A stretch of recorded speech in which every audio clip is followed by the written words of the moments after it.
इस देश का एक बड़ा तबका है जो बजट पेश होते वक्त इस बात की उम्मीद लगाए रखता है कि उसे रेलवे से बहुत कुछ हासिल होने वाला है।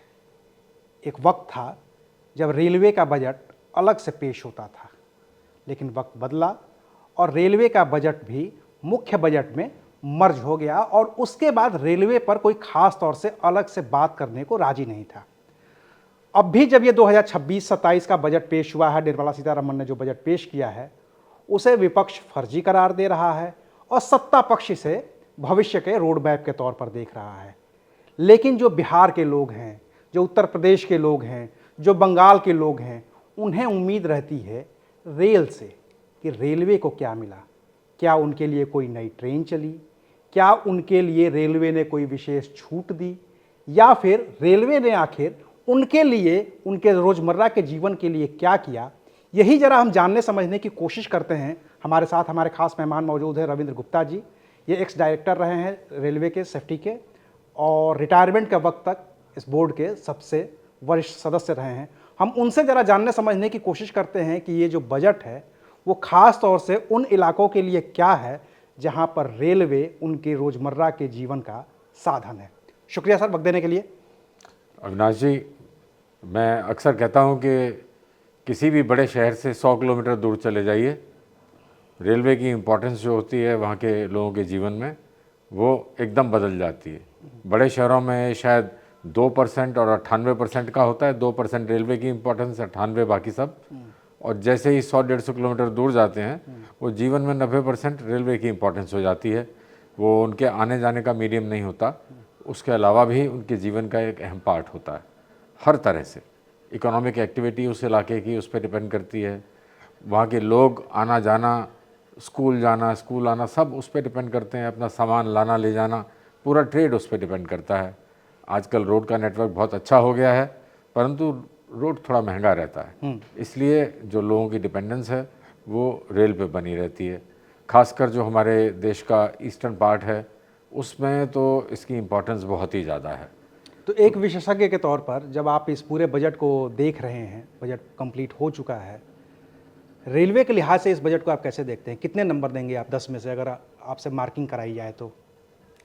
जी देखिए, ये आपने काफ़ी मुश्किल क्वेश्चन पूछा है क्योंकि पहले तो इसको देखते हैं कि रेलवे के इस बजट में जो कैपिटल इनपुट्स का अमाउंट है वो 2.65 लाख करोड़ के करीब जो है वो रखा गया है, और वो वैसा का वैसा ही बना है पिछले 3 बजट से।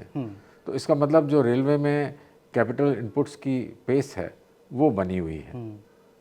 नई पटरियां बन रही हैं, इलेक्ट्रिफिकेशन हो रहा है, सिग्नलिंग में इम्प्रूवमेंट हो रहा है, नए रोलिंग स्टॉक खरीदे जा रहे हैं। पर मैं समझता हूँ कि रेलवे को आंकने का एक, इनके इनपुट्स को आंकने का एक बहुत ही सीधा सा तरीका है। रेलवे की बढ़ोतरी के लिए और देश के भले के लिए आप, एक अंग्रेजी में बोलता हूँ, ये फार्मूला जो है कैरी मोर पर train and carry more trains. इसके अलावा कोई तीसरा फार्मूला नहीं है। तो जो भी रेलवे करती है, चाहे वो पैसेंजर के लिए करे या गुड्स के लिए करे, उसे कैरी मोर ट्रेन्स और कैरी मोर पर ट्रेन के फार्मूले पे काम करना ज़रूरी है। अब कैरी मोर पर ट्रेन का मतलब तो आसान होता है क्योंकि इसका मतलब है सिस्टम चल रहा है, सिर्फ बने बनाए सिस्टम में आप उसके काम करने के तरीके को बदलें, मॉडर्नाइज करें और उसके जो रोलिंग स्टॉक है उसमें कुछ चेंज करें, तो एक कम पैसे में आप कुछ ऑप्टिमाइजेशन अचीव कर सकते हैं। और कैरी मोर ट्रेन जो है थोड़ा सा महंगा हो जाता है, उसके लिए आपको नई लाइनें बनानी पड़ती हैं, कुछ और नए मूलभूत ढांचे में चेंज करने पड़ते हैं जो समय और पैसा दोनों लेते हैं। तो इन दोनों का समन्वय बना के चलना पड़ता है।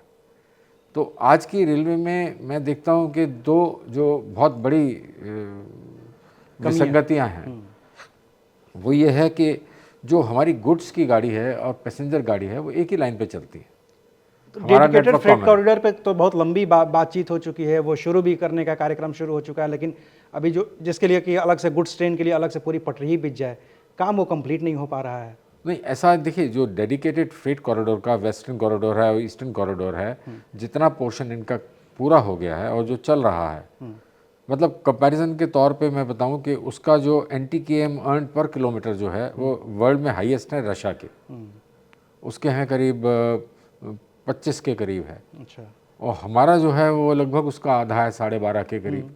लेकिन जो हमारी कॉरिडोर्स हैं, जो डेडिकेटेड कॉरिडोर्स हैं, इन पर ये लगभग उसी रेंज में है, 24-25 पे पहुंच रहा है। तो कहने का मकसद ये है कि ये जो हमारा मिक्स्ड नेटवर्क है, ये हमारी एक बहुत बड़ी लिमिटेशन है। इससे एक तरफ तो हमारा जो गुड्स का जो ट्रांसपोर्टेशन है वो स्लो हो जाता है, हम कम गाड़ियाँ ले जा पाते हैं, गाड़ी में कम ले जा पाते हैं। और दूसरी तरफ जो पैसेंजर की गाड़ी है, हम वंदे भारत चला रहे हैं जो 160 किलोमीटर की कैपेबिलिटी रखती है। हर एलएचबी गाड़ी जो ट्रैक पे है उसकी कैपेबिलिटी 160 किलोमीटर ही है, और ये सन 2000 के बाद आज तक। तो इस हालात को देखते हुए चल तो नहीं रही। ना चलने की वजह क्या है? अब धीरे धीरे हमने जो ना चलने की वजह हैं उनको दूर किया है, जो सिग्नलिंग प्रणाली को प्रशस्त किया है, जो अनमैन्ड लेवल क्रॉसिंग्स थी उनको कम किया है, उनको फ्लाईओवर से आरयूबी से रिप्लेस किया है, बहुत अच्छा काम किया है, डबलिंग की है, एडिशनल ट्रिपलिंग की है, लाइन डाली है। परंतु जब वो सब करने के बाद में लाइन के ऊपर 60 केजी की रेल और बेहतर कंक्रीट के स्लीपर डालने के बाद भी उसके ऊपर गुड्स और पैसेंजर एक ही लाइन पे एक साथ चलते हैं, तो जब एक गाड़ी धीरे चल रही है, दूसरी तेज़ चल रही है, तो मामला तो धीरे ही चलेगा। तो इसलिए ये हमारे को दोनों तरफ से आहत कर रहा है। लेकिन ये तो सर सरकार भी समझती है इस बात को कि हमारी जो रफ्तार कम हो रही है उसकी सबसे बड़ी वजह ये है, और उसको प्रमोट करने के लिए आपको बजट में एक्स्ट्रा पैसे देने चाहिए थे, वो हमें दिख नहीं रहा है। देखिए, इस पे काम तो हो रहा है, लेकिन मुझे ऐसा नहीं कि जो नई लाइनें बन रही हैं, नए लूप्स बन रहे हैं, स्टेशंस के नए रीमॉडलिंग की जाती है, वो इन सब को मद्देनजर रख के की जाती है। ये रेलवे का एक बड़ा ही मूलभूत काम है। परंतु मुझे लगता है ये आज की तारीख में जब लॉजिस्टिक्स कॉस्ट कंट्री की इतनी ज़्यादा इम्पॉर्टेंट है कि हमारे एक्सपोर्ट्स की वैल्यू को इम्पेक्ट करती है, उस सिचुएशन में हमें इसको एक प्रोजेक्ट की तरह बना के करना चाहिए। मतलब मैं कहूँ कि हमें एक प्रोजेक्ट सेग्रीगेशन रन करना चाहिए, जिसके अंदर एग्जिस्टिंग रिसोर्सेज में कुछ मार्जिनल इनपुट करके गुड्स की लाइन और पैसेंजर की लाइन को एग्जिस्टिंग नेटवर्क में मेजर रूट्स पे सेग्रीगेट करें। इससे बड़ा लाभ होगा। और सबसे बड़ी खामी भी अभी फ़िलहाल की ये दिख रही है कि अगर गुड्स की लाइन बिल्कुल अलग हो जाए, पैसेंजर की लाइन बिल्कुल अलग हो जाए, तो हमारे पास ये स्कोप होगा कि हम पैसेंजर ट्रेन्स भी बढ़ा सकें, गुड्स ट्रेन्स भी बढ़ा सकें। मतलब हम जब स्पीड बढ़ाएंगे तो हमारा थ्रूपुट जिसे कहते हैं, number of trains, number of passenger, वो बढ़ेगा।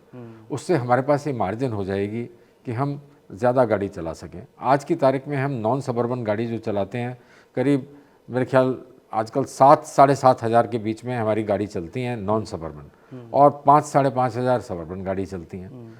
तो सबर्बन गाड़ी को तो छोड़ देते हैं क्योंकि वो तो लिमिटेड एरिया में चलती हैं। नॉन सबर्बन गाड़ी जो हैं वो इस कंट्री की लाइफलाइन है। बिल्कुल। लोग मेरे से कई बार पूछते हैं कि आप रेलवे को किस निगाह से देखते हैं, तो मैं उनको हमेशा एक जवाब देता था और अभी भी देता हूँ कि रेलवे जो है उसको मैं पाइपलाइन की निगाह से देखता हूँ। ये रिसोर्सेज को मूव करने की पाइपलाइन है, ये ह्यूमन रिसोर्सेज को मूव करने की पाइपलाइन है। एक एरिया में लेबर है, दूसरे एरिया में इंडस्ट्री है। यदि ये दोनों एरिया आपस में कनेक्ट नहीं होंगे, आने जाने का रास्ता सुगम नहीं होगा, तो हमारे कंट्री की इंडस्ट्रियल ग्रोथ पे ब्रेक लगी रहेगी। ये ज़रूरी है। तो रेलवे का इसमें एक बहुत महत्व है। ये सिर्फ ट्रांसपोर्टेशन का एक माध्यम नहीं है, ये हमारे देश के अंदर इकोनॉमिक रिसोर्सेज के इक्वलाइजेशन का, इनके एक जगह से दूसरी जगह कम से कम कॉस्ट में पहुंचाने का एक तरीका है। मान लीजिए एक बम्बई एरिया में काम कर रही लेबर यदि ईस्टर्न रीजन में वापस आ जाती है, उसको आने और जाने में वापस दोबारा गाड़ी ढूंढने में 2 हफ्ते लग जाते हैं। बिल्कुल, ये होता है। आप देखिए ना कि छठ में, दिवाली में तो जो बड़े तरीका ही त्योहार नहीं। होते हैं, होली अभी आ रही है, आप देखिए लाइन लगी हुई है। तो उसको तरीका ही नहीं। सवाल ये है कि वो आदमी हवा से उड़ के जा नहीं सकता, गाड़ी चलाकर जा नहीं सकता, बसें ले जा नहीं सकती, चाहे सड़कें कितनी भी अच्छी हों, महंगा है, दूरी बहुत ज़्यादा है, दूरी बहुत ज़्यादा है। तो रेलगाड़ी एक कंफर्टेबल सफ़र करने का तरीका है। इस नए भारत में वंदे भारत एक नया ब्रांड हम लोगों ने लाए, एक नई किस्म की ट्रेन है, बहुत बढ़िया है। पर इस गाड़ी का जो पोटेंशियल है वो 160 किलोमीटर पे ये गाड़ी चलती है, जैसे और गाड़ी भी चल सकती है, परंतु ये चलती है और ये आगे पीछे अपना बिना इंजन की ज़रूरत के कहीं से कहीं कितने भी ट्रिप कर सकती है, हवाई जहाज़ की तरह।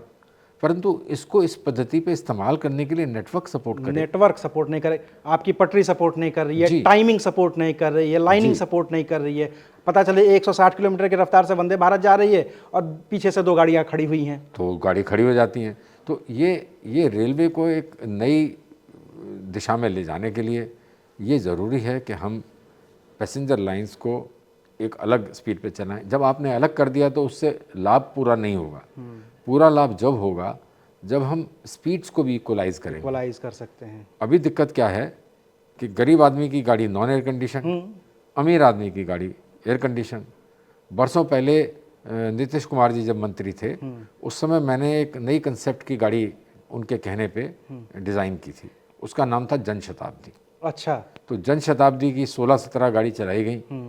उसकी खास बात ये थी, नाम नहीं था उसका खास बात ये थी कि वो पहली गाड़ी थी जो नॉन एयर कंडीशन थी और जो 105 किलोमीटर की जगह 120 किलोमीटर तक उसको क्लियर किया गया। मुद्दा ये था कि क्या गरीब आदमी फास्ट स्पीड से नहीं चल सकता है, जबकि ज़रूरत तो उसको जल्दी पहुंचने की है। तो मैं ये कहना चाहता हूं कि आज की तारीख में एक तो हुआ प्रोजेक्ट सेग्रीगेशन जो कि टैक्स को अलग अलग करे। दूसरा एक कड़ा निर्णय लेने की ज़रूरत है और इसको किसी किस्म की पॉलिटिक्स या किसी किस्म के डिस्कशन में लाए बिना आज ज़रूरत है कि भारत की सभी गाड़ियाँ, हर क्लास की गाड़ियाँ एयर कंडीशनड हो जाएं। एयर कंडीशनड होते ही सभी गाड़ी फिर हमारी 160 से चल सकेंगी। मुझे लगता है कि देश को बदलने का एक बहुत अच्छा तरीका है कि ये गाड़ी सभी 160 से चलें, गरीब आदमी भी उसी गति से चले जिस गति से एक अमीर आदमी चलता है। यानी अमीर गरीब का जो भेद है वो गाड़ी की स्पीड से नहीं होना चाहिए और ये आज संभव है। एक सुरक्षा बहुत बड़ा मसला है। रेलवे में लगातार हादसे होते हैं, रेलवे में लगातार एलएचबी की बात हो रही थी कि सारी गाड़ियों में एलएचबी कोच लग जाएंगे। इसके बावजूद हम आज की तारीख में भी देख रहे हैं कि बहुत सारी ट्रेन जब टकराती हैं आपस में, उनके कोचेज एक दूसरे के ऊपर चढ़ जाते हैं। बजट से उम्मीद हमें ये भी थी कि इस तरह की किसी भी बात को रोकने के लिए कुछ अलग से प्रावधान किए जाएं। क्या आपको इससे निराशा है थोड़ी? नहीं, देखिए इस बजट में उसके लिए प्रावधान तो किया गया है। जो कवच प्रणाली लग रही है वो अंतर्राष्ट्रीय ETCS लेवल 2 प्रणाली के अनुरूप एक प्रणाली है और ये जैसे वो सेंट्रलाइज प्रणाली है, हमारी डिसेंट्रलाइज है। हमारा इतना बड़ा देश है कि हम ऐसी सेंट्रलाइज प्रणाली हमारे यहाँ सक्सेसफुल होने में कुछ लिमिटेशन है, तो ये लगाई गई है और इसके ऊपर प्रोग्रेस कर रही है गवर्नमेंट। ये अच्छी बात है, इसके लिए इनपुट्स दिए गए हैं। और सेफ्टी में जो ट्रेन्स के एक्सीडेंट्स का नंबर है, यदि उसको देखें हम तो जो एक्सीडेंट्स पर ट्रेन कहा जाए या पर ट्रेन किलोमीटर कहा जाए, वो हमारे लगभग वर्ल्ड के जो टॉप 4 हैं उसी के आसपास आ जाते हैं। परंतु यदि हम ये कहें कि number of deaths and injuries पर 10 किलोमीटर, वो हमारी थोड़ी ज़्यादा हैं। अब उसकी एक वजह हम यदि आसान वजह कहना चाहें तो ये होगी कि हमारी गाड़ी पूरी भरी होती हैं, हमारी गाड़ियों में भीड़ बहुत ज़्यादा होती है, ओवरलोड होती है, बहुत गाड़ी ओवरलोड होती है, तो वो कह सकते हैं। परंतु जब हमारे ऊपर ड्यूटी ज़्यादा है तो हमें काम भी ज़्यादा करना पड़ता है। इसलिए ऐसा नहीं कि हमने अपनी सेफ्टी के लिए जो सभी स्टेप्स हैं वो ले लिए गए हैं, पर जो लिए गए हैं उनसे हमें बहुत अच्छा डिविडेंड्स मिले हैं। जैसे आपने भी देखा हो, आजकल सड़क पे जो लेवल क्रॉसिंग पे एक्सीडेंट होके बसें दब जाती थी, ट्रैक्टर दब जाते थे, वो अब होना बहुत कम हो गया है, ना के बराबर हो गया है। और बहुत अच्छी बात है, देश में बहुत लोगों की इससे जान बच रही है, क्योंकि रेलवे ने एक 10-15 साल के अंतराल में धीरे धीरे लेवल क्रॉसिंग्स को, बहुत ही अनमैन्ड लेवल क्रॉसिंग को बहुत छोटे नंबर पे ले आए हैं। उसकी जगह FOB बन गया है, अंडरपास बन गया है, तो उससे ये सेफ्टी बढ़ी है। एक दूसरी चीज़ हुई है कि हमने सन 2000 में जो टेक्नोलॉजी ली थी LHB कोचेस की, अब हमारी सभी गाड़ियों में, अधिकतर गाड़ियों में LHB कोच लग रही हैं। और LHB कोच जो रिप्लेस कर रही हैं ICF टाइप को, उसके लिए शायद रेलवे का वो जो बहुत दिनों से नीतिगत डिसीजन था कि हम सभी ICF कोचेस को जल्दी बदल देंगे, उस पर स्पीड लाई गई है और वो LHB में कन्वर्ट हो जाएगा। अब वंदे भारत भी LHB का ही एक प्रारूप है, अपग्रेडेड वर्जन है और भी उसी डब्बा बनाने की कंसेप्ट को हमने अपग्रेड करके वो बनाया है। तो लोगों की सेफ्टी LHB कोचेज़ में और वंदे भारत में पुराने टाइप की गाड़ी के मुकाबले बहुत ज़्यादा है। अच्छा, एक आखिरी सवाल सर आपसे, जी चूँकि जब ये बजट पेश किया गया और इस बजट के बाद जितनी बातें हुई तो जाहिर सी बात है कि पॉलिटिकल रिएक्शंस तो आएंगे ही आएंगे। जी। कितना भी होगा अच्छा तो जो विपक्ष है वो कहेगा खराब है, और कितना भी खराब होगा तो सत्ता पक्ष कहेगा कि अच्छा है। जी। मैं आपसे ये समझना चाहता हूँ कि जब सत्ता पक्ष इसको कह रहा है कि ये भविष्य का बजट है, 2047 के विकसित भारत का बजट है, अगले 25 साल के रोड मैप का बजट है, इस बात में रेलवे को आप कहाँ पाते हैं? देखिए, इस बार रेलवे के बजट में इन्होंने हाई स्पीड कॉरिडोर्स को डिक्लेयर किया।